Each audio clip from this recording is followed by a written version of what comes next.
ya están en el ritmo que significa la valoración clínica, ¿no?, del paciente, sobre todo cuando el objetivo del curso es saber hacer una buena historia a través de lo que es el interrogatorio y el examen clínico, ¿no?, para plantearnos nuestros síndromes y ojalá pudiéramos llegar solo con la historia clínica a un diagnóstico de enfermedad sin necesitar auxiliar, como son los exámenes que solo deberían ser con un clínico, ¿no? Entonces diríamos, ¿qué cosa es la endoscopía? La endoscopía es el arte de hacer el diagnóstico. ¿A través de qué? De la semiotecnia, ¿no?, es la búsqueda de qué, del signo y del síntoma, y a través de la propedéutica, que viene a ser la explicación del síntoma y del signo, ¿no? Finalmente, a ustedes les interesa en esta parte de su formación no solamente conocer el signo, conocer el síntoma, sino también tratarlas de darle la denominación correspondiente desde el punto de vista semiológico. Por lo tanto, ya los términos de dolor de cabeza, por ejemplo, debieran ser desplazados por cefalea, ¿no?, dolor en el cuello, por cervicalgia, dolor en el músculo, mialgia, en fin. Lo importante es que ustedes ya empiecen a utilizar el lenguaje médico, porque eso es lo que van a poner en la historia clínica y a partir de ello nosotros vamos a explicar. Entonces, la semiología de la cabeza, como ustedes ya saben, ¿qué es lo que nos interesa cuando uno va a empezar a valorar y hacer el examen clínico? Obviamente, conocer la parte fisiológica, fisiopatológica, anatómica, histológica, no sé si bioquímica, embriológica, de lo que significa el órgano, aparato o sistema para poder hacer un análisis de acuerdo a las anormalidades. Porque la historia clínica, si bien es cierto, es tratar de hacer tanto para definir una enfermedad, pero lo que tratamos de buscar, ¿qué cosa es? Tratamos de buscar una anormalidad que es expresada a través del síntoma o a través del signo. Eso es importante. Por lo tanto, el examen clínico siempre, ¿no?, el examen clínico siempre va a estar en relación a 4 pasos fundamentales, ¿no? ¿Cuáles son? El examen clínico, es decir, ¿no? No estamos diciendo historia clínica. El examen clínico. Y el examen clínico fundamentalmente viene en la parte de la inspección, la parte de la palpación, la parte de la percusión, la auscultación. Son esos 4 pasos, perdón, el aula está separado en el horario, ya, porque antes había un profesor que venía y que también no sé si hay problemas al respecto. 3:30.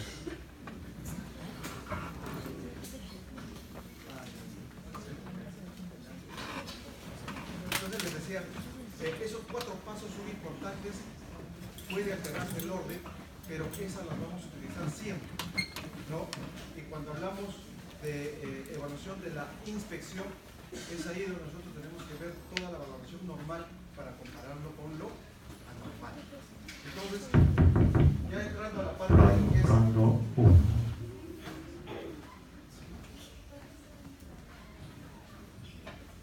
¿No se escucha?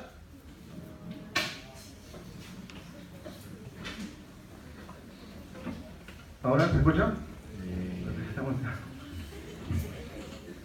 tienes el móvil, ¿no? Ya, está fallando, no importa. Pero bueno, ahora sí, ¿no? Mejor. Sí. Ya, alguien me ayudaría entonces pasando las diapositivas. ¿Ya? Entonces entramos, para yo hacer una buena valoración clínica de cualquier órgano, aparato o sistema, lo que yo tengo que tener en cuenta, ¿qué cosa es? Todo el equipamiento. Si bien es cierto, ya ustedes han visto, ¿no?, la relación médico-paciente, el ambiente, ¿no?, una serie de aspectos, pero también qué parte del examen clínico me toca, en este caso, la evaluación clínica de cabeza, y ahí ¿qué es lo que tengo que tener para hacer una evaluación clínica de cabeza? Cuando hablamos de cabeza, nos vamos a referir a dos aspectos. ¿Cuáles son? Cráneo y cara, ¿no? Entonces yo tengo que tener información de lo que es el cráneo y tengo que tener información de lo que es la cara. En cara, ¿qué tengo que evaluar? Tengo que evaluar todas las estructuras que están ahí, ¿no? Desde algo tan simple como la frente a algo tan complejo como el ojo, ¿no? Entonces yo tengo que estar de alguna manera con el instrumental mínimo para hacer una adecuada valoración.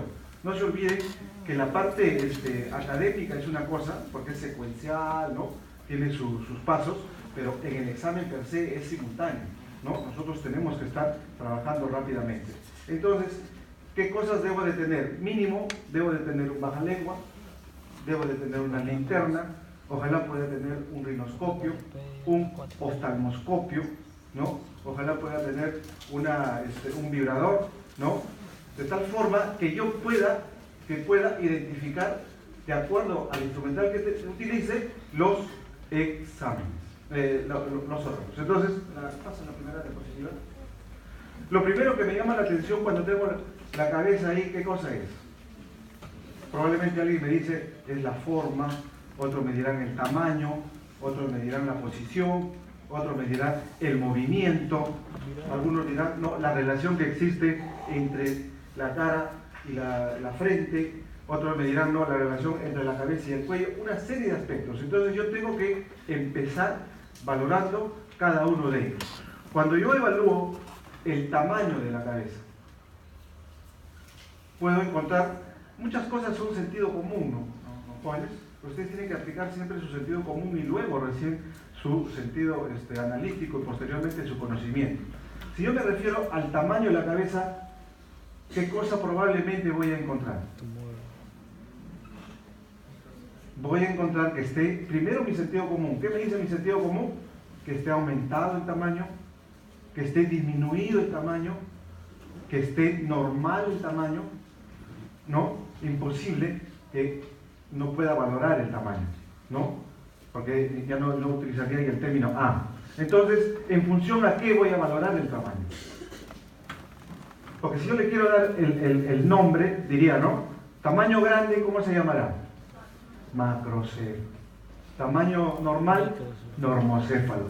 Tamaño pequeño, microcéfalo. Obviamente cada uno está relacionado con patologías. Por ejemplo, si es que yo hablo de microcéfalo, podría pensar que podría plantear la posibilidad de un problema infeccioso en el proceso del embarazo, ¿no? Y que pueda haber producido una microcefalia, inclusive una anencefalia.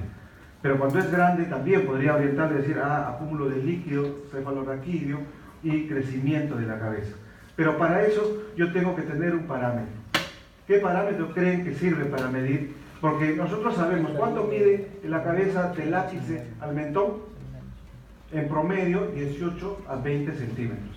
Pero cuando yo hablo de macrocefalia, microcefalia, estoy hablando en función al índice cefálico. Pásale a la siguiente. A lo que es el índice cefálico, ¿no? Esto básicamente para recordarles lo que ya les había mencionado, ¿no? La inspección, la palpación, la percusión. ¿Ustedes creen que la auscultación se podrá usar en el paciente en la valoración de cabeza? Sí. ¿No? La auscultación también se usa y ya lo vamos a referir en qué momento, ¿no? Hay algunas estructuras de la cabeza que sí me permiten hacer la valoración con la auscultación. No es obviamente el examen frecuente, pero sí es importante. La siguiente. Muy bien, entonces estábamos en lo que es el tamaño. Acá hablamos de braquicefalia y dolicocefalia. Eso está en relación básicamente a un índice cefálico. ¿Y cómo hallo yo el índice cefálico? El índice cefálico se saca de una relación entre el ancho, la longitud multiplicado por 100. Y obviamente hay un rango, ¿no? Que va de 75 a 80. Si es de 75 a 80 será normocefálico, pero si es más de 80, braquicefálico. Y si es menos de 75, será dolicocefálico. ¿Ya? Eso es un aspecto importante cuando yo quiero valorar Pero eso es para lo que son formas y tamaños. Ya hemos dicho, ¿no? Macrocefalia, microcefalia, normocefalia, braquicefalia, dolicocefalia. Ya tenemos más o menos la valoración. Tenemos el tamaño en la cual puede tener el rango en cuanto al vértex y al mentón. Pero pueden haber otro tipo de alteraciones en cuanto a la forma, por ejemplo, de la cabeza, ¿no? Puede ser que esté muy ovalada, puede ser que esté muy puntiaguda, y entonces términos como turricefalia, acrocefalia, ¿no? Dolicocefalia, que son turricefalia, acrocefalia, ¿no? Son términos que ya tienen que ver con forma y no tanto con tamaño. La siguiente. Entonces, ahí, por ejemplo, ¿qué estaríamos viendo? En la primera imagen, estamos viendo un cráneo pequeño, ¿no? Entonces, estamos hablando de una microcefalia, una característica importante en el paciente microcéfalo, sobre todo en los niños, ¿no? Es la amplitud de la frente. Pero pueden ser por cuestiones, como ya hemos dicho, infecciosas virales, infecciosas bacterianas, ¿no? La sífilis, una de ellas que puede producir la sífilis congénita, obviamente, los problemas de microcefalia. ¿Cuál va a ser el problema de la microcefalia? Que no va a permitir un adecuado desarrollo de la masa encefálica, ¿no? Que lo que es peor, puede haber un cierre prematuro de las suturas o la fontanela. Por lo tanto, el paciente va a tener una serie de complicaciones por alteraciones a nivel de la masa encefálica, desde problemas motores, problemas de pares craneales o lo que fuera, hasta problemas incipientes como son los cognitivos. Entonces, desarrollo, ¿no? Retardo mental, en fin, una serie de alteraciones. La microcefalia va a tener esas complicaciones. La siguiente. Entonces, para recalcar, ya saben ustedes, microcefalia, macrocefalia, las causas de la microcefalia, la hidrocefalia. La hidrocefalia adquirida es básicamente como consecuencia de ¿qué? De procesos de manejo en el líquido cefalorraquídeo, ya sea por mucha producción o ya sea por poca eliminación. Ustedes habrán escuchado el término de aracnoiditis, ¿no? Son las vellosidades a donde se van a reabsorber el líquido cefalorraquídeo. Y hay problemas infecciosos como la tuberculosis, por ejemplo, que puede dar una inflamación de esa zona, producir una obstrucción y como consecuencia llevar a un problema de hidrocefalia.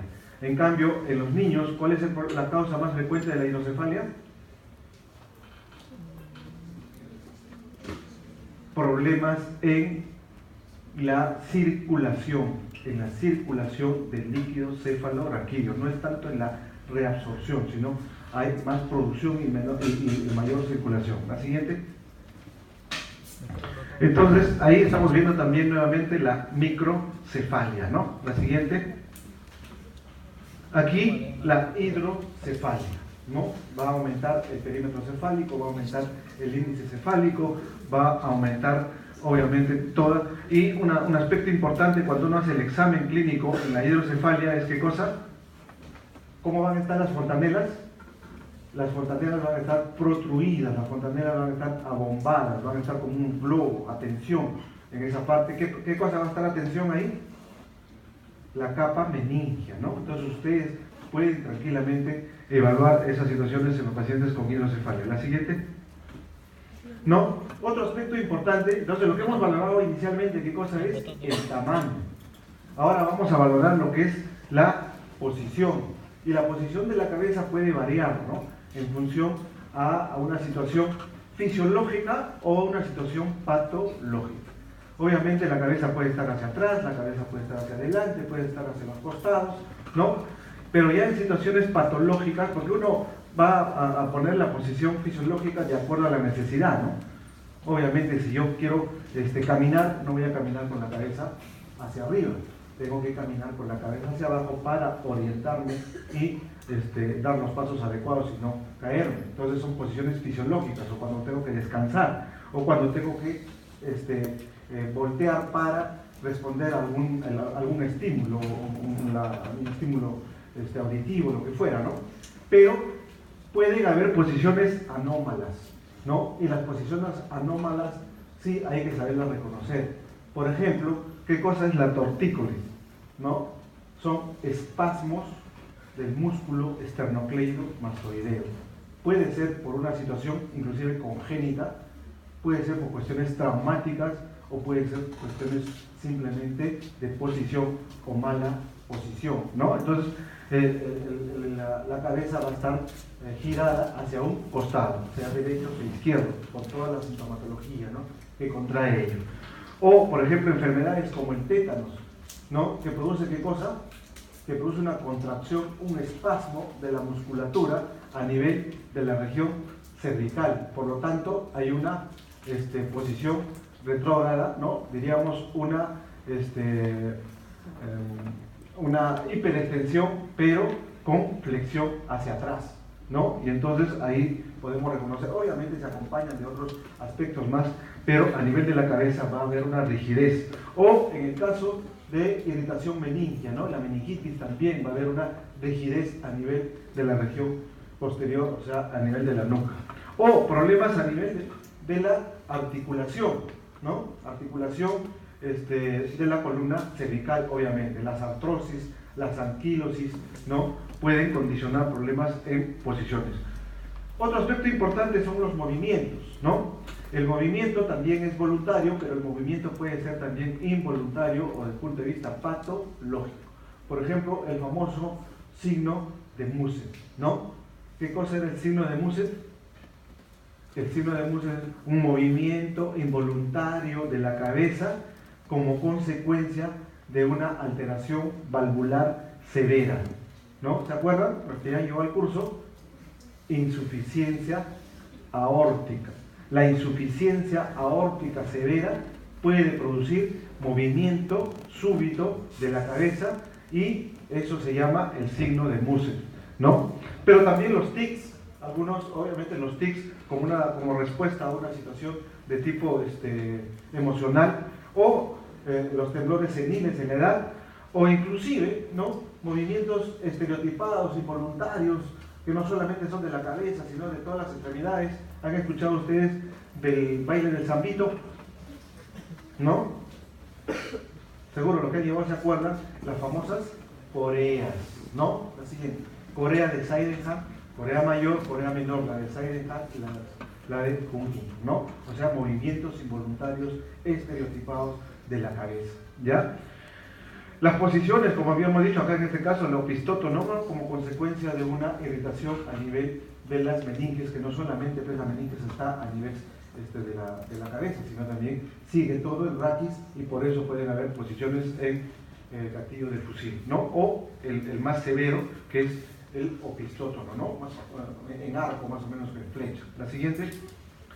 La tortícolis, como ya habíamos explicado, la alteración de la musculatura del esternocleido mastoideo. La siguiente, no, importante en cuanto a la inspección en la cabeza, hay que valorarla bien. Y bueno, acá no vamos a entrar a mayores detalles porque ustedes han visto ya esto en piel y anexos, ¿no? La valoración del cabello. Pero sobre todo a nivel del cuero cabelludo hay que no solamente valorar por lo que es la inspección, sino también lo que es la palpación.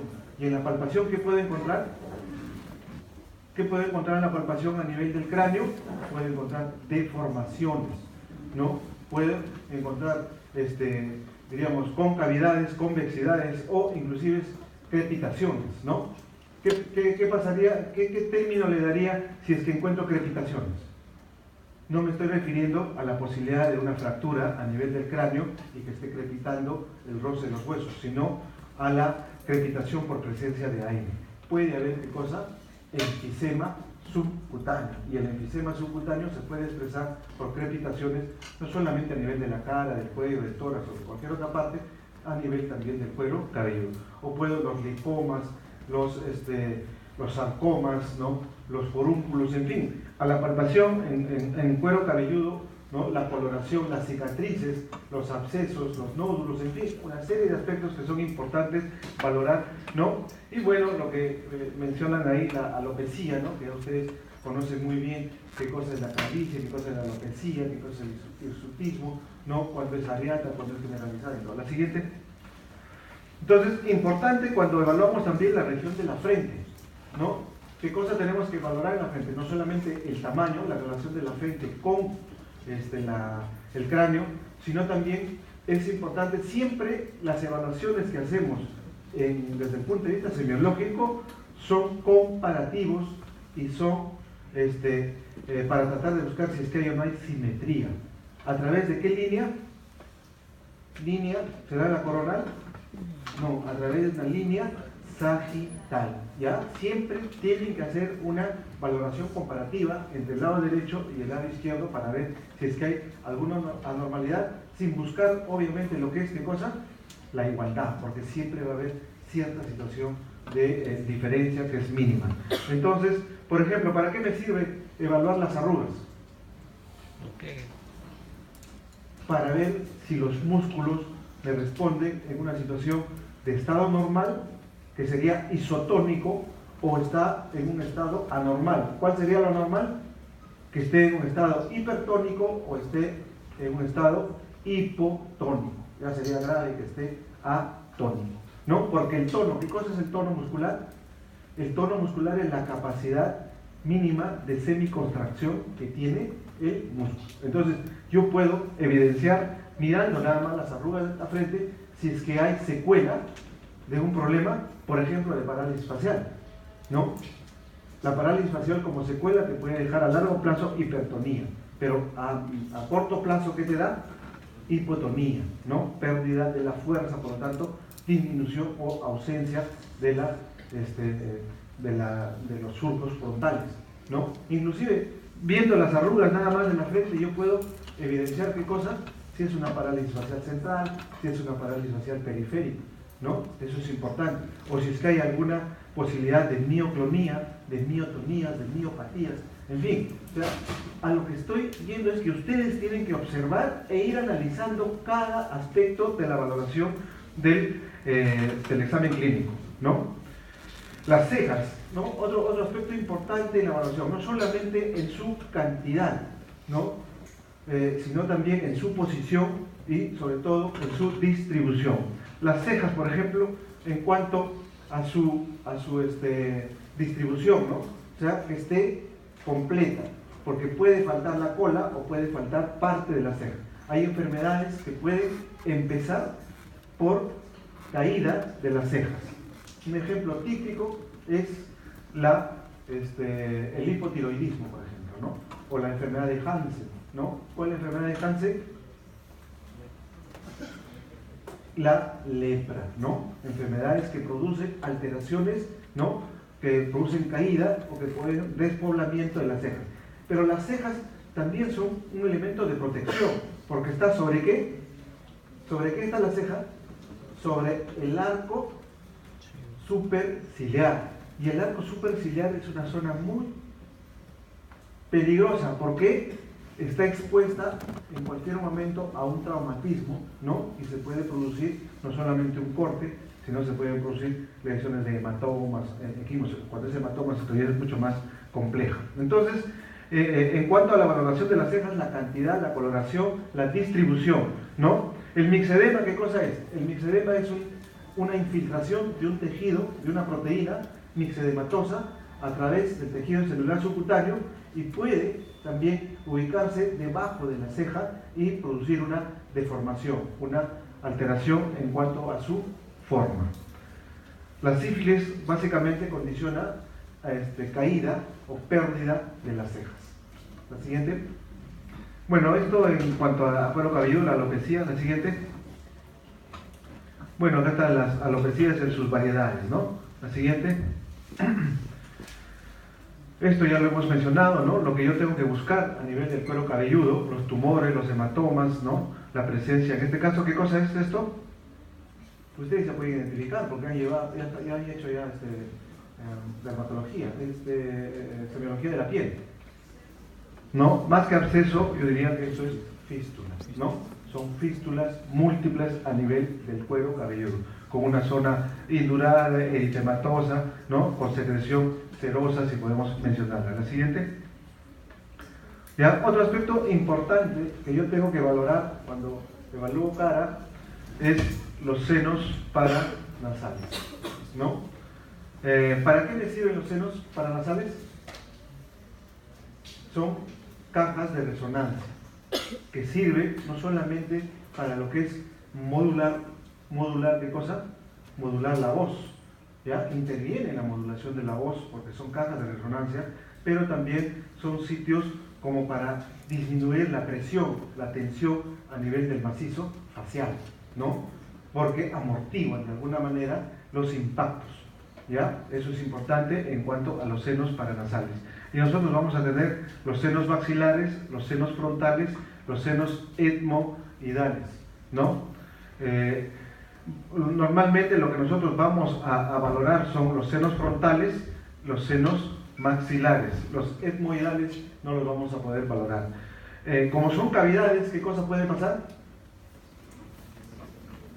Normalmente las cavidades, esa cavidad está con aire, pero se puede llenar de líquido como consecuencia de una inflamación de la mucosa a nivel de los senos, ya sean frontales, etmoidales o maxilares. Y eso es lo que nosotros conocemos como sinusitis. Por lo tanto, desde el punto de vista del examen clínico, yo puedo orientar si es que el paciente tiene o no sinusitis. Sí, bajo dos formas de evaluación. Uno sería a través de la percusión, ¿no? Yo percuto a nivel frontal o a nivel maxilar y puedo obtener como respuesta dolor en la región de los senos frontales o maxilares. Y el otro examen auxiliar será la transiluminación, ¿no? A través de la luz. Si es que está lleno de líquido, ¿cómo será? Opaca, ¿no? Si es que está vacío, será translúcida. Si es que yo quiero valorar los senos maxilares, tendría que translucir la luz a través de la boca, ¿no? En un cuarto oscuro, transluzco la luz a nivel de la boca y yo debo de ver rojo nacarado, transparente, ¿no? Transparente. Pero si hay una opacidad o no atraviesa normalmente la luz, entonces digo, esto está ocupado. Puede ser que sea líquido, pero pueden ser otras sustancias, sustancia mucoide, puede ser un pólipo, puede ser un tumor, puede ser muchas causas, pero el examen clínico ya me está orientando. Otro aspecto importante para la valoración, ¿y por dónde transmitiría la luz para los senos frontales? Ya no voy a translucir por la boca, no va a llegar la luz hasta la zona frontal, voy a translucir a nivel del ángulo interno del ojo, no puedo translucir la luz. Translucir quiere decir pegar la linterna hacia la piel, prender la luz y yo espero una translucidez, ¿no? Una transparencia de los haces de luz en esas cavidades. Por eso es importante en cuanto a la valoración de los senos frontales, paranasales, pero no los etmoidales. Lo siguiente. Y ahí estamos, ¿no? Siempre tratando de fijar lo que ya le hemos explicado, la percusión, busco yo si es que hay dolor o no. La siguiente, ¿no? Ahora, otros aspectos importantes en cuanto a la valoración en el examen de ojos va a ser los párpados, ¿no? La conjuntiva palpebral, la conjuntiva vulvar, el globo ocular, la córnea, las pupilas. Los párpados, ¿no? ¿Para qué sirven los párpados? Para que no se duerme el partecito, hay algunos que están ya en medianoche. Los párpados sirven, alguien me puede decir, ¿sabes qué? Sirve para distribuir adecuadamente, ¿qué cosa? ¿Para qué parpadeamos? Parpadeamos para distribuir las lágrimas a nivel del globo ocular y mantener permanentemente lubricado, humidificado y protegernos ¿contra qué? Contra los cuerpos extraños. Nosotros, ante la evidencia de una acción externa de agresión, nosotros rápidamente cerramos los ojos. Normalmente, porque también pueden haber alteraciones, ¿no? Hay situaciones de tics o hay problemas de espasmos de los párpados que ya condicionan cierta patología. ¿Cuál es el término semiológico del párpado? Bléfaro, ¿no? Bléfaro. ¿Ya? Entonces, cuando yo me refiero a semiológico, entonces, si está inflamado el párpado, ¿cómo se llamará? Blefaritis. Blefaritis. Y si está contraído mi párpado, ¿cómo se llamará? Es un músculo, ¿no? blefaroespasmo, ¿no? Si está engrosado, blefarochalasia. Los términos van apareciendo de acuerdo a la condición, pero lo importante es la raíz etimológica de lo que significa párpados. La siguiente. Entonces, en párpados, primero, la siguiente. No, en párpados. Lo importante, como es un tejido laxo, ¿no? ¿Qué quiere decir laxo? Es un tejido muy blando, pero además hay un espacio, ¿no? Que se puede, en un tejido laxo puede introducirse líquido. Es una zona muy propensa a la infiltración del líquido, ya sea por una cuestión general, sistémica, o por una cuestión local, ¿no? Cuando hablamos de una situación general, por ejemplo, hablamos problemas cardíacos. ¿Qué producen los problemas cardíacos desde el punto de vista de presencia de líquido? Edema generalizado. ¿Eso cómo se llama? Anasarca. Por lo tanto, el paciente que puede tener edema palpebral, ¿no? Edema palpebral. Entonces, el edema puede ser, si es localizado, por ejemplo, me pica un mosquito, se produce una celulitis y se produce una inflamación y hay un edema. O, por ejemplo, un parásito. ¿Se acuerdan del chagoma? ¿Han escuchado alguna vez el chagoma? ¿Qué cosa es el chagoma? ¿No? Es una inflamación a nivel del párpado como consecuencia de la picadura de un parásito, ¿no? ¿Cómo se llama ese parásito? El Trypanosoma cruzi. ¿Cómo se llama la enfermedad? La enfermedad de Chagas. Y el chagoma, ¿no? O sea, una bola a nivel. Entonces, eso es importante desde el punto de vista semiológico, que ustedes puedan identificar, ¿no? Entonces, el edema puede ser hepático, como causa hepática, como causa renal, como causa cardíaca, como causa obstructiva, local, inflamatoria, infecciosa, en fin, pero lo importante es tratar de buscar si es que hay o no hay edema a nivel palpebral, ¿no? ¿Qué cosa habíamos dicho que era la blefaritis? Inflamación de los párpados, ¿no? Puede ser aguda o puede ser crónica. Acá hay dos términos importantes que también debemos de reconocerla cuando evaluamos la parte del globo ocular. Sobre todo estamos relacionando lo que es párpados. ¿Qué cosa es el ectropio y qué cosa es el entropio? Ectropio, cuando el párpado, diríamos así, en una forma tan simple, es decir, es la retracción o el hundimiento de los párpados en la órbita. Lo que la gente llama ojos hundidos, ¿no? Entropio. Y el ectropio será lo contrario, ¿no? Lo contrario, la producción de la salud. No se vayan a confundir con enoftalmo, exoftalmo, ¿ya? Son aspectos importantes. Perdón, ahí hay una equivocación, me estaba confundiendo. El ectropio, como estamos hablando del párpado, el ectropio es la eversión del párpado. ¿Me entienden cuando digo eversión del párpado? Cuando eran niñitos, ¿cómo juegan los niñitos? Agarran, se ponen y se levantan, ¿no? ¿Y qué es lo que se ve? La conjuntiva vulvar, ¿no? Y está evertido el párpado. Eso es el ectropio, eversión del párpado. Obviamente es una cuestión, digamos, fastidiosa, porque va a producir irritación, lagrimeo, dolor, ¿no? Pero lo más peligroso es el entropio. ¿Por qué? ¿Por qué creen que el entropio va a ser más peligroso que el ectropio? Porque estamos hablando del borde palpebral, ¿no? Porque en el borde palpebral yo que tengo las pestañas. Si se va hacia afuera, puede ser estético, pueden producirme algunos síntomas, no hay problema, las puedo tolerar o resolver, pero si se va hacia adentro y se llama triquiasis, ¿qué va a pasar? Las pestañas van a empezar a lesionar ¿a quién? A la córnea. ¿Y qué cosa va a producir? Una queratitis. Y si yo no resuelvo ese problema, ¿qué cosa puede producir? Una perforación a nivel de la córnea. Miren, ¿no? Ahora, ¿por qué se puede producir tanto el ectropio como el entropio?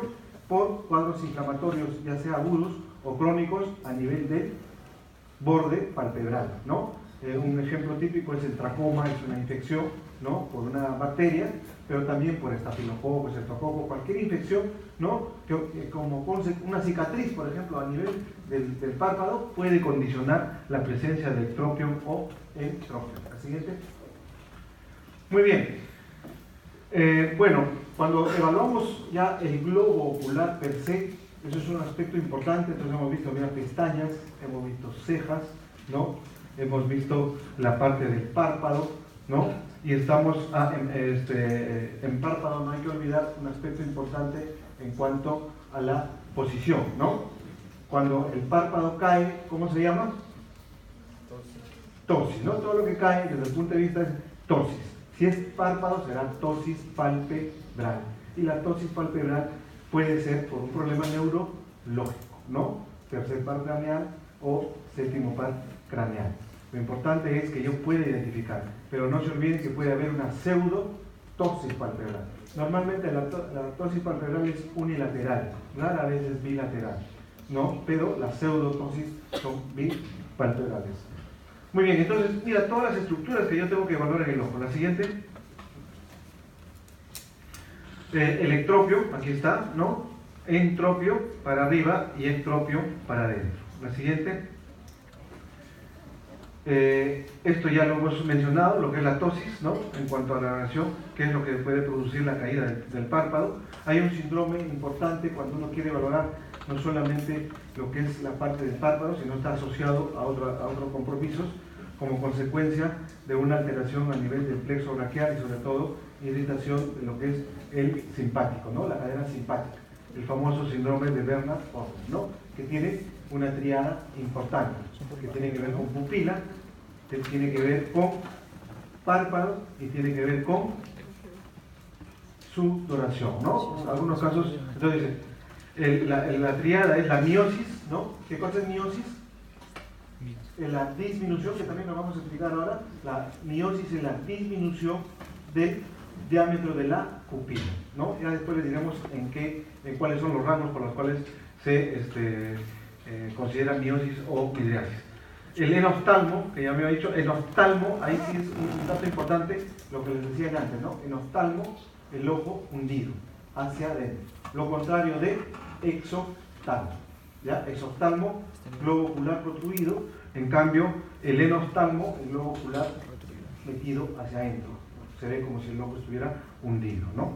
Entonces, como alteración del simpático cervical, sí hablamos de lo que es el síndrome de Bernard-Horner. La siguiente. Bueno, ahí estamos viendo la ptosis palpebral. Cuando uno le dice al paciente que tiene una ptosis palpebral por un compromiso de par craneal, ¿no? Cierre los ojos, no puede ocluir totalmente y el globo ocular sube, ¿no? Se va hacia arriba. Y eso es lo que nosotros conocemos como el famoso signo de Bell, ¿no? La parálisis de Bell, que tiene que ver con tercer par craneal, el séptimo par craneal, y ahí está caída de párpado. Aquí también tenemos la ptosis. La siguiente. ¿Qué cosa es lagostalmo? ¿No? Lagostalmo va a ser la obstrucción del conducto lacrimonasal. La inflamación se llama dapiocistitis, ¿no? La lagostalmo es la obstrucción. Por lo tanto, si hay obstrucción, ¿qué cosa puede haber? No se va a poder drenar adecuadamente las lágrimas y entonces se va a producir lo que se llama la epífora, ¿no? ¿Qué cosa es epífora? Lacrimeo por dos causas, o que se obstruye o que se desvía el ángulo a nivel de la glándula lacrimonasal, ¿ya? Importante, entonces, el lagostalmo. Entonces, un paciente con cuadro congestivo a veces puede tener una obstrucción y empieza a lagrimear, ¿ya? Bueno, la siguiente. ¿Qué cosa es el santelasma? ¿No? Aquí estamos viendo el párpado y es la infiltración de un tejido, la colesterina, ¿no? Sobre todo cuando hay problemas a nivel hepático, a nivel renal, ¿no? Entonces, la famosa infiltración de una proteína, la colesterina, que se ve amarillo y que rodea el párpado, ¿no? Son como unas placas duras, ¿no? Que se ubican a ese nivel. La siguiente. Muy bien. Aquí hay un aspecto importante, la blefaritis, inflamación del borde de los párpados, ¿no? Tenemos también ahí las glándulas, ¿no? ¿Qué glándulas? Las glándulas de Meibonio, las glándulas de Saynes. Como consecuencia podemos tener el ursuelo y el chalazo, ¿no? el ursuelo como consecuencia de la obstrucción de la glándula de Seyss, ¿no? Y el chalacio como consecuencia de la obstrucción de la glándula de Meibomian, ¿no? Eso es importante. La dacreocistitis sí ya es un compromiso a nivel de la glándula nasolacrimal. La siguiente. Entonces, ¿qué estamos viendo acá? ¿No? Aquí estamos viendo un ursuelo con todas las características, sobre todo a nivel del párpado inferior. La siguiente.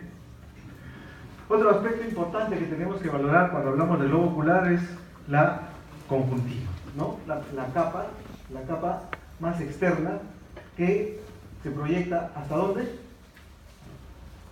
Hasta el limbo esclerocorneal, ¿no? No atraviesa el cristalino, no llega hacia la córnea. Por lo tanto, es una capa ricamente vascularizada que sirve, ¿no? como un mecanismo para nutrición y vascularización de la parte de la conjuntiva. Entonces tenemos dos tipos, la conjuntiva palpebral y la conjuntiva vulvar. En la conjuntiva palpebral yo puedo evidenciar el color de la conjuntiva y por lo tanto puedo hablar si es que está o no pálida en relación al color normal y decir, inclusive antiguamente los semiólogos podían calcular mirando la conjuntiva palpebral, es decir, este paciente tiene 9 de hemoglobina, 10 de hemoglobina, o sea, hay cierta relación entre la concentración de hematíes y la coloración de la conjuntiva palpebral. Pero también puede hacer asiento de algunas lesiones como son las petequias, los equimosis o los sangrados. La conjuntiva vulvar es importante también valorarlo desde el punto de vista de su coloración, ¿no? Para ver si hay ictericia, si hay cianosis, si hay otro tipo de pigmentaciones o sobre todo las hemorragias conjuntivales, ¿no? Lo que es lo que más asusta es, ¿ustedes cuántas veces han visto a los pacientes que llegan con el ojo totalmente ensangrentado, ¿no?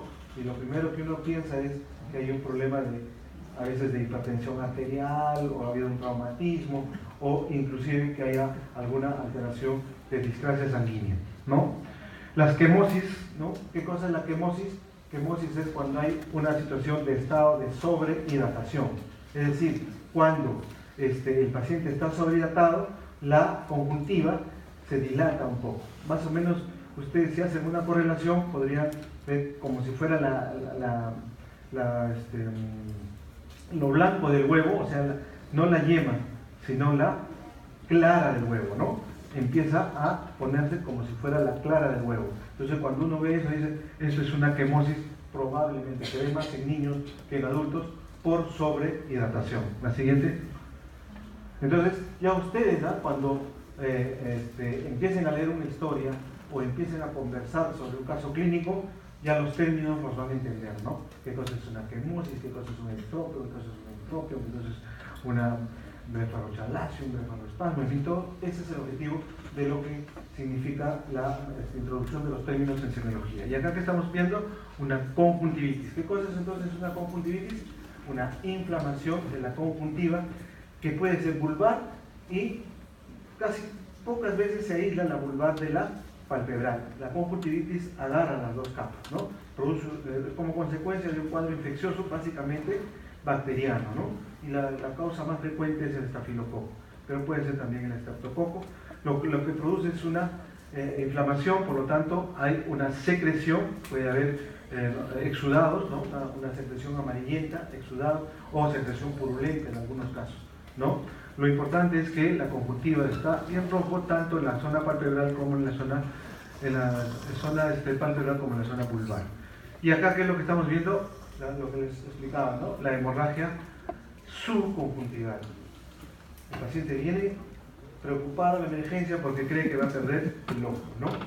Pero nosotros tenemos que explicarle que es una hemorragia subconjuntival. La sangre no va a llegar a la zona que está acá adelante, no va a llegar al cristalino, ¿no? No va a llegar a la córnea, no va a llegar a la pupila, por lo tanto no va a perder la visión porque probablemente se ha roto un vasito y ha ocupado toda la zona de la conjuntiva vulvar. ¿Qué es lo que va a pasar ahí? Se va a reabsorber progresivamente y eso va a desaparecer. Obviamente hay que buscar que no sea una situación como consecuencia frecuente de la hipertensión arterial, del glaucoma o de otros eventos, ¿no? Una simple tos, un esfuerzo severo puede producir sangrado a nivel de la conjuntiva. ¿Qué cosa es la ictericia? ¿No? La ictericia como término, ¿no? Porque para que sea ictericia tiene que ser pigmentación de la piel y mucosas. Y cuando hablamos de mucosas estamos hablando de la esclera, ¿no? Por lo tanto, si no hay pigmentación de la esclera, yo no puedo decir ictericia, simplemente diré pigmentación amarilla, y eso será una pseudo ictericia. ¿Y por qué se pigmenta? Porque la bilirrubina sube en el plasma, ¿no? Porque ya habíamos dicho que acá es una zona ricamente vascularizada, ¿no? Otro lugar donde se pigmenta bastante y frecuentemente es en la zona del piso de la base de la lengua, ¿no? Sobre todo en la mucosa de la lengua. Muy bien, y acá estamos viendo igual una conjuntivitis. La siguiente. ¿No? Entonces ya les dije qué cosa era la epífora. La epífora era el lagrimeo constante, ¿no? Porque las lágrimas no pueden entrar. El oftalmo era la obstrucción y entonces el aumento. Pero cuando ya se empieza a perder, llamamos epífora. ¿Qué cosa será la xeroftalmia? Oftalmia, ojo cero de resequedad. Entonces diríamos ojo seco, ¿no? Frecuente en enfermedades de tipo inmunológicas. Obviamente el ojo seco, ¿qué cosa puede condicionar? Aparición de inflamación y luego úlceras. Por lo tanto, puede lesionar la córnea, puede lesionar la conjuntiva, puede producir ceguera inclusive, ¿no? El ejemplo típico de la xeroftalmia es la esclerodermia, ¿no? La esclerodermia es una enfermedad inmunológica que tiene como característica, ustedes habrán escuchado de la artritis reumatoide, del lupus eritematoso sistémico, el psoriasis y una serie de enfermedades que tienen como característica la xeroftalmia y la xerostomía. ¿Qué cosa es ostomía? Boca, ¿no? Resequedad de la boca y resequedad de la parte de la conjuntiva. La siguiente. El exoftalmo, que ya bien lo mencionamos, ¿no? La protrusión del globo ocular. La protrusión, ¿eh? No hay que confundir con buftalmia, ¿no? ¿Qué cosa es la buftalmia? La buftalmia es el ojo saltón, ¿no? El ojo grande, ¿no? El ojo de buey, buftalmia, ¿no? Que es diferente al exoftalmo. En el exoftalmo la característica es de que el párpado ya no cubra, ¿qué cosa? Porque el párpado está cubriendo normalmente, ¿qué cosa? Está cubriendo el iris, ¿no? Pero en el exoftalmo ya no logra cubrir el iris, no logra cubrir esa zona del ojo, y por lo tanto te puedo decir, esto sí es un exoftalmo, ¿no? Y el ejemplo típico o la patología típica en la cual se presenta un exoftalmo es el hipertiroidismo, fundamentalmente en la enfermedad de Graves-Bassett, ¿no? El exoftalmo. El enoftalmo, que también ya les mencioné. La otra alteración que tengo que evaluar cuando yo estoy viendo cara es la posición del globo ocular, ¿no? Y la posición del globo ocular está en relación a ¿qué? A la integridad de ¿qué? De 6 músculos, ¿no? Ya ustedes lo saben bien, lo han hecho en neurología, lo van a volver a hacer en neurología, pero es importante que a partir de ella yo pueda encontrar alteraciones. Es decir, el ojo puede estar orientado hacia afuera, orientado hacia adentro, orientado hacia arriba, orientado hacia abajo. Y entonces voy a hablar alteraciones en cuanto a los estrabismos, ¿no? Si es que está comprometido el sexto par craneal, ¿qué tipo de estrabismo va a haber? Si está comprometido el sexto par craneal, ¿qué tipo de estrabismo va a haber? Entonces ustedes se acordarán, el sexto par craneal inerva ¿a qué músculo? Al recto externo. El recto externo, ¿para dónde lleva el ojo? Externo, para afuera. Si eso está lesionado, ¿quién va a ganar? Va a ganar el tercer par craneal, ¿sí o no? ¿Qué cosa va a inervar el tercer par craneal? El recto interno. Por lo tanto, el ojo se va hacia dentro. Entonces, si es que hay compromiso del tercer par craneal, ¿qué cosa se va a producir? Del sexto par craneal, ¿qué cosa se va a producir? Estrabismo convergente o divergente. Convergente, ¿no? Convergente. Entonces, esa es la forma. En cambio, si está alterado el recto inferior, ¿qué va a haber? ¿Hacia dónde se va a ir el globo ocular? Si está alterado el recto inferior, se va a ir hacia arriba, por el recto superior, ¿no? Inclusive, ¿quién está ahí? El oblicuo menor, ¿no? Porque el oblicuo mayor está para abajo. Entonces, ahí ya voy a decirlo, estrabismo submergente y estrabismo deo-submergente. Submergente hacia arriba, deo-submergente hacia abajo. ¿Ya? Las siguientes entonces, alteraciones en los músculos del ojo. Y pares craneales, obviamente, ¿no? Tercer par craneal, sexto par craneal, cuarto par craneal. La siguiente. Ahí que estamos viendo el exoftalmo, ¿ve? Cuando le digo el iris es lo negrito, ¿no? En este caso no logra cubrir el párpado. Y hay signos, ¿no? Hay como 4 signos del exoftalmo, que eso ya se hace en otro segmento. Pero lo importante es que ustedes sepan reconocer. No es la oftalmia, no es solamente un ojo grande. La siguiente. ¿Hasta qué hora se para Laura? 6:30, más o menos. Está mal. El estrabismo, ya que ya lo hemos mencionado. Aquí, ¿qué tipo de estrabismo sería esto? Estrabismo convergente. Acá, ¿qué ojo está mal? ¿El derecho o el izquierdo? Ah, el izquierdo. ¿Qué tipo de estrabismo tiene? Convergente. ¿Y acá? ¿Cuál está alterado? ¿El derecho o el izquierdo? El derecho. ¿Qué tipo de estrabismo es? Submergente. ¿No? Importante, entonces, de ahí va a venir el examen. La siguiente. ¿No? Como consecuencia de la mala posición del globo ocular, yo puedo tener algunas alteraciones. Una de ellas es la diplopia. ¿Qué cosa es la diplopia entonces? La diplopia, yo no puedo enfocar adecuadamente el objeto, tengo dificultad para poder enfocar y veo doble objeto. Entonces, ver doble es lo que se llama diplopia, ¿no? El nistagmo, ¿qué cosa será? El nistagmo es un movimiento, ¿no?, involuntario, exagerado del globo ocular, que puede ser horizontal o que puede ser vertical, ¿no? Sobre todo cuando hay una mirada en una posición extrema, ¿no? Si yo llevo el ojo en una posición extrema hacia afuera o hacia adentro, puede haber un movimiento involuntario y eso se llama nistagmos, ¿no? En problemas neurológicos, que ahorita no es el caso de explicarlos, pero ya para poder definir si es que es un problema de vértigo periférico o vértigo de origen central, yo puedo dar a mano y valorar lo que es el nistagmos. Bueno, esto ya lo hemos visto, que es la ptosis, ¿no? Las parálisis de los núcleos oculares, la midriasis, que vamos a explicarlo después. La siguiente. Entonces, esto para que ustedes puedan repasar, y eso es lo importante, ¿no? Que puedan definir bien todos los tipos de estrabismos. La siguiente. La córnea es otro aspecto importante.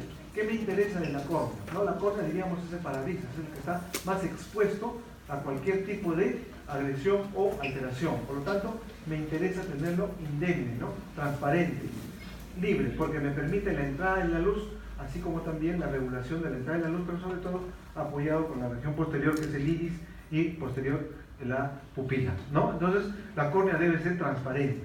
El término semiológico de córnea es querato, ¿no? Entonces, cuando yo escucho queratitis, ¿qué me está diciendo? Que hay una inflamación de la córnea, la queratitis, ¿no? Si me dice queratocono, que hay una alteración en cuanto a la forma de la córnea. O sea, puede estar muy cóncava, ¿no? O puede estar muy convexa. Lo importante es que hay alteración en la forma, cuando hablo o escucho yo de queratocono, ¿no? Las opacidades son importantes. Más frecuentes son los cuerpos extraños, ¿no? Sobre todo cuando uno no usa una protección adecuada, se empieza a trabajar con elementos que pueden volar rápidamente hacia la cara y impregnarse a nivel de la córnea. Y a tratar de sacar lo que cosa yo voy a producir, una inflamación. Y si es que tengo suerte, no me deja secuela. Si me deja una secuela, una cicatriz, por lo tanto yo voy a tener ¿qué cosa? Una opacidad corneal y voy a tener alteración a nivel de la visión, sin tener compromiso de lo que es la retina u otros elementos, solamente por opacidad en la córnea, ¿no? Entonces tengo que tener y cuidar bastante lo que es la córnea. La córnea es un elemento muy sensible también, ¿no? Es una estructura muy sensible. Por eso que cuando hay presencia de un cuerpo extraño, por más mínimo que sea, nosotros empezamos a tener cierta situación de incomodidad, ¿no? De escozor, de dolor, de lagrimeo, ¿no? Porque es una zona muy, muy sensible, por eso es que inclusive nosotros, para ver sensibilidad e integridad del tronco y ciertos pares craneales, evaluamos el reflejo corneal, ¿no? Otro aspecto que tiene que ver con la transparencia de la córnea es la presencia de las opacidades y sobre todo las cataratas. Entonces las cataratas pueden ser como consecuencia de problemas traumáticos o como consecuencia de problemas degenerativos, ¿no? Sobre todo a nivel senil. Otro aspecto que importante es también identificar, ¿no? El halo senil, o sea, una coronita blanca, ¿no? Alrededor de la córnea. ¿No? Estos son los anillos de Case reflection, son cuando hay alteraciones ya de tipo neurológicas específicas. ¿Qué serán los leucomas? Los leucomas son como consecuencia de una lesión corneal inflamatoria infecciosa.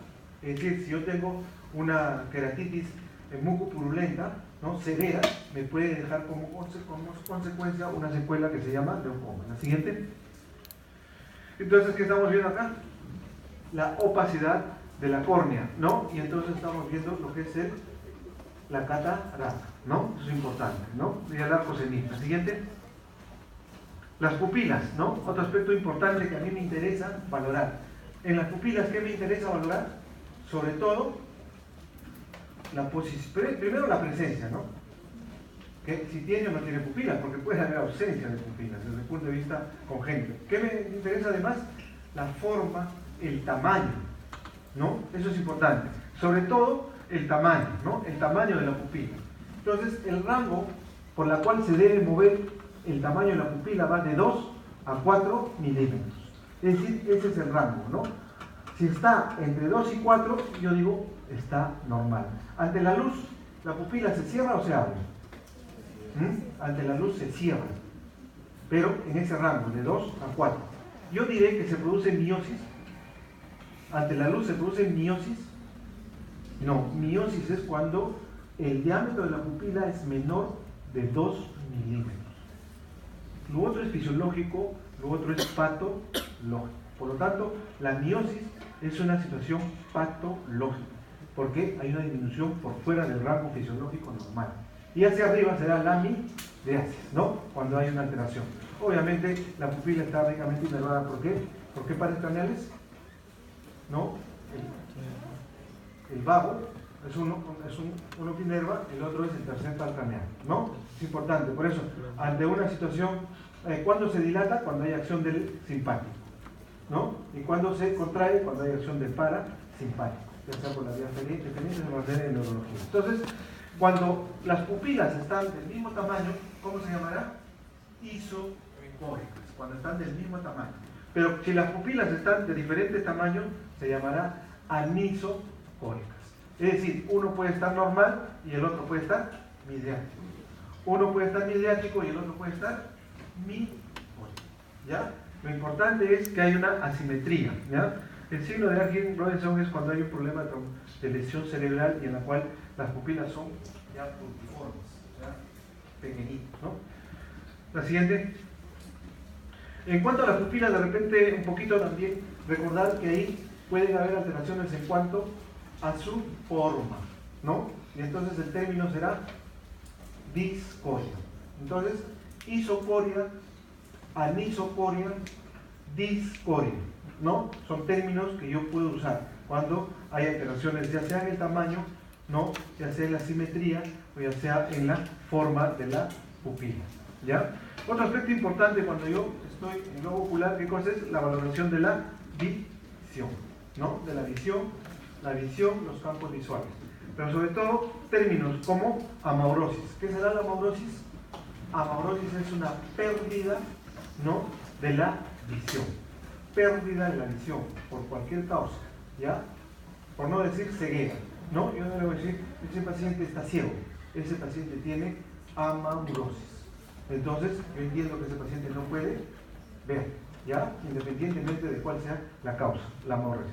En cambio, la ambliopía es un término que se orienta para disminución de la visión, cuando se está presentando una disminución de la visión, que también son muchas las causas, ¿no? Sobre todo, por ejemplo, alteraciones en cuanto a cómo se enfoca el objeto, ¿no? Y ustedes ahí habrán escuchado de lo que es el astigmatismo, la miopía, la hipermetropía, ¿no? La presbicia y todos los términos que ya conocen. Entonces, tenemos otro aspecto en cuanto a la visión, son los campos visuales, y ahí tenemos las alteraciones de los campos visuales, para ver lo que es las hemianopsias, alteraciones de los campos visuales, ya sean temporales, ¿no? Frontales, ¿no? Las discromatopsias. ¿Qué quiere decir discromatopsia?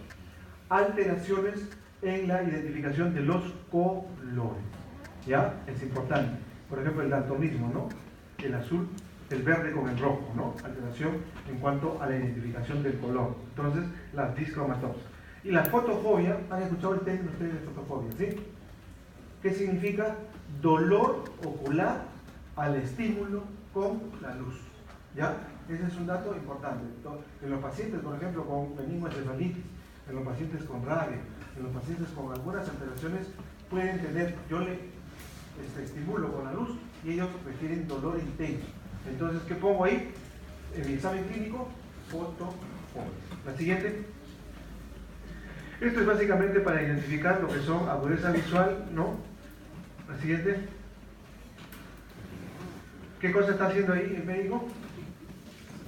Tratando de investigar la cámara posterior del globo ocular. Por lo tanto, esto es un procedimiento para lo que nosotros conocemos como fondo de ojo. ¿Para qué me sirve el fondo de ojo? ¿No? El fondo de ojo me sirve para identificar estructuras en la cámara posterior, es decir, vasos, arterias, venas, ¿qué más? Mácula, ¿qué más?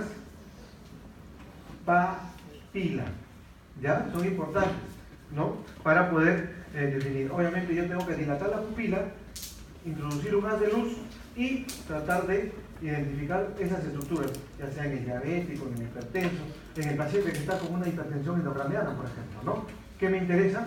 Si es que hay o no hay edema de papila, si hay borramiento, ¿no?, del borde, yo pueda decir, este paciente tiene un signo que me está orientando a una posibilidad de hipertensión endocraniana y dar el manejo adecuado. Entonces, para eso, un pantoscopio. La siguiente, ¿no? Y ahí está, ¿no? Todas las estructuras que yo tengo que evaluar en un fondo de ojo. La siguiente, y el papiledema, ¿no? El papiledema, el borramiento, ¿no? El borramiento de la papila. La siguiente. Muy bien, yo creo que por ahora nos vamos a quedar ahí. Yo sé que estamos cansados, he tratado de correr lo más que se ha podido. Lamentablemente los horarios no han coincidido. Mañana continuaremos para completar lo que es, todavía nos falta un montón. Nos falta nariz, nos falta boca, nos falta pabellón auricular, nos falta el cuello. Ya me suscribo. Mañana creo que está programado solamente eso, ¿no? Sí, entonces empezamos 1:50.